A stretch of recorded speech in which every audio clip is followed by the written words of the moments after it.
Alright, sorry about that, guys. Just had to check some.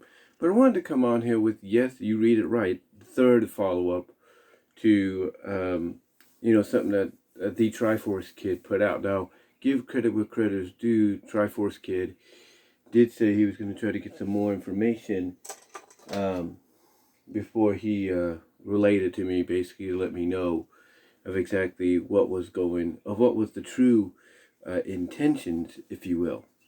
Now, basically to catch you guys up, Triforce Kid basically has said that we shouldn't really put the blame on, Ken or even the likes of Carl or even Ian or anybody that had been working on the book while it was under the Archie banner. Instead, the person that should take the blame is Mike Pellerito, or Mike P as I call him for short, who was an editor-in-chief. Basically, I think he said he was an editor in training, but he can't confirm that. But also he became the editor-in-chief later on, and then became president of the entire company. And, long story short, he, like I said, he did some research, and yesterday he replied to my second video. And the reply he gave me was this, and I quote, this is from the Triforce Kid. He says, new info, Mike Pellerito, or Mike P, became the head writer of the series at issue 131, and it was literally 3 issues in to his run that Mike began screwing everything up when he forced the quote-unquote slap to be written in. Now this is what he says, and this might cause some controversy whether or not to believe a word this guy was told by this guy. But according to Triforce Kid, this comes directly from Ken Penders himself. He says, the following comes straight, he capitalized the word straight, from Ken Penders. He said, and I quote, when I asked how long Mike had been involved with the editorial process and whether or not he was around as a trainee during Freddie Gaber's stint as the head editor for Archie Sonic, this is what Ken told him. Ken said, and I quote, this is what Ken said to Triforce Kid, and I quote, this is Ken, nah, not really. Mike came on board around issue 131 and eventually took over around issue 136. He really wasn't qualified, but got the job because no one else wanted it. No one had foreseen both publishers dying within a few. No one foresaw both publishers dying within a few years later, which is what enabled him to rise up the corporate ranks. He's at Archie because he's not qualified to be placed in charge of a Marvel or DC property. He's like Victor Golick, a company lifer that has job security as long as he stays at Archie. That's from Ken Penders. That's what basically Ken Penders had told Triforce Kid.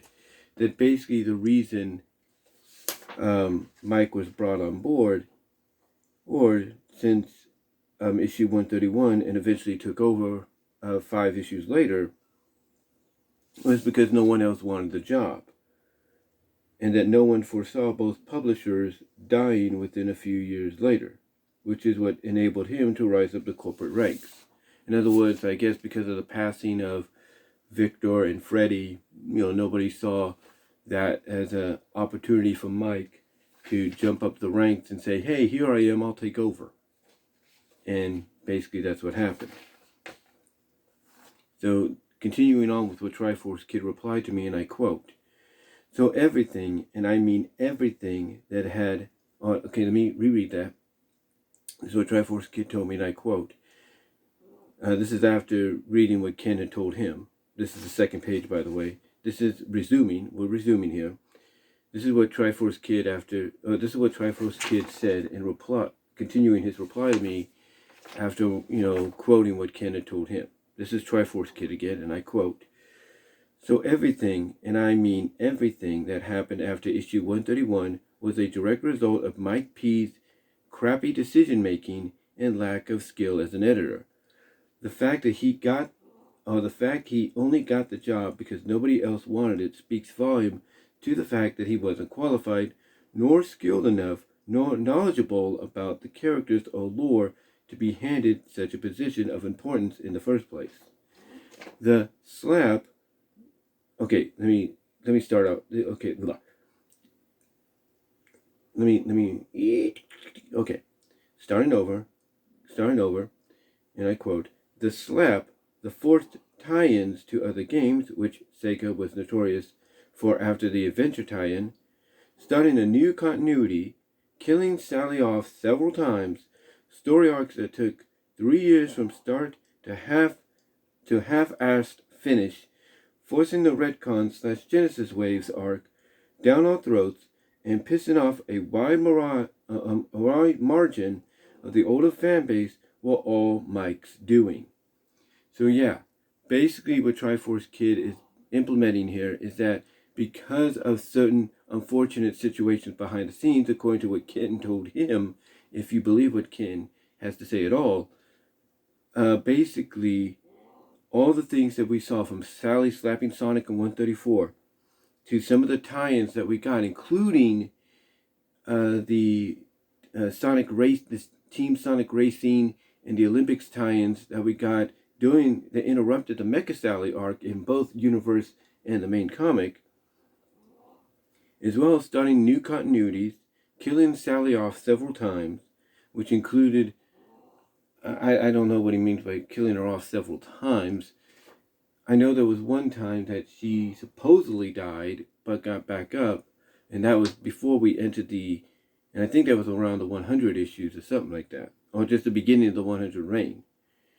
So I don't think that counts, but I do know that Genesis Wave counts, and in her being, roboticized, and that was my dog. She has a unique snoring. But anyway, like I was saying, I do know her being gunned down in 225 and then self-sacrificing herself to robotization and weaponization and all that.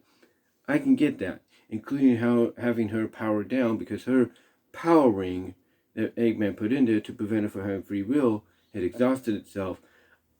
I could see that. He's basically saying that those various reasons of Sally being in these situations is all because of Mike P, as well as many arcs that took 3.5 years from start to half-assed finish, forcing the retcons, the Genesis Wave down our throats, and pissing off a wide margin of the older fan base, were all Mike's doing. So basically this what we got here was mostly this here, if you could see it, was all Mike's doing. It was his decision of, hey, let's go this direction instead of trying to rectify it in some way that keeps it to his original story. And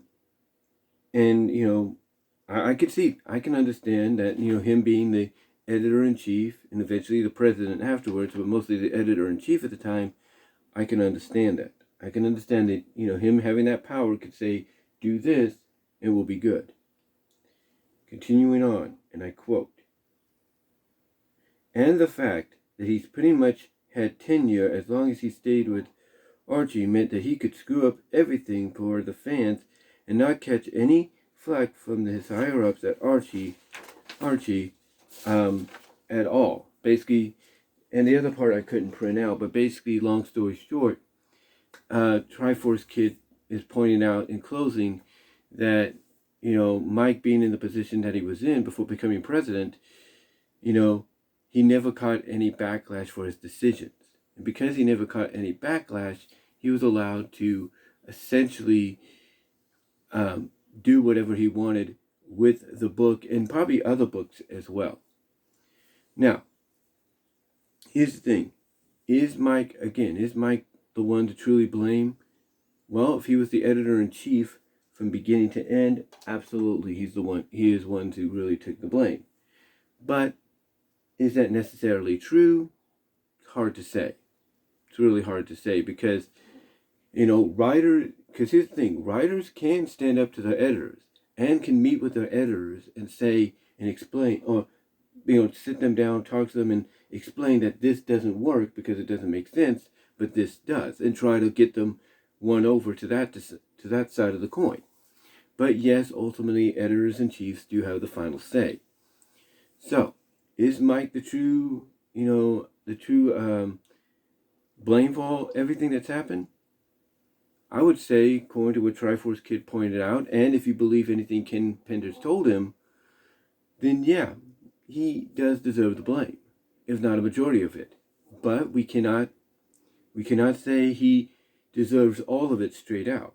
We do have to acknowledge that Penders, Flynn, and Bowlers do need to share the blame as well, because they're the ones that wrote the stories, and they're the ones that could have easily rectified any decision they decided to go with, or Mike even decided to go with. They could have tried to rectify it to where they gave Mike what he felt was needed, but also gave themselves, and if not the fans, what they believed they truly wanted.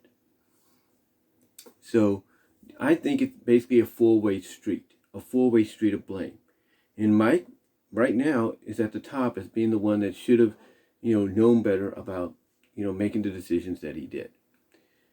And now we just have to, and now, hopefully, we can have people come out later on, Ian Flynn maybe, Carl Bolus if he still wants to talk about it, Jonathan Gray, Ken Penders, of course. We'll just have to wait to see if any of them, Evan Stanley, Tracy Yardlin, Ben Bates, we'll just have to wait and see what each and every one of them have to say on the situation.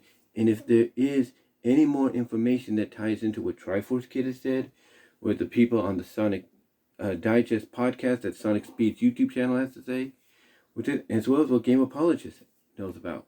We'll just have to see if any of those people that worked on the book, can confirm, validation in what Triforce Kid and others that I just mentioned have talked about, as well as maybe even, shed some new light on stuff we may not know. But what do you guys think? Let me know down in the comments section as well as in the live chat during the premiere. Like the video, super chats are open and would be appreciated during the live chat, whatever you can do. Also check me out at BW Rosa's Discussions, all your favorite audio podcast locations except for Pandora. Also check me out at VENMO at BW Rosa's, check me out at Venmo at Brian-Walmer-2. Also check me out at Cash App at BW Rosa's 98.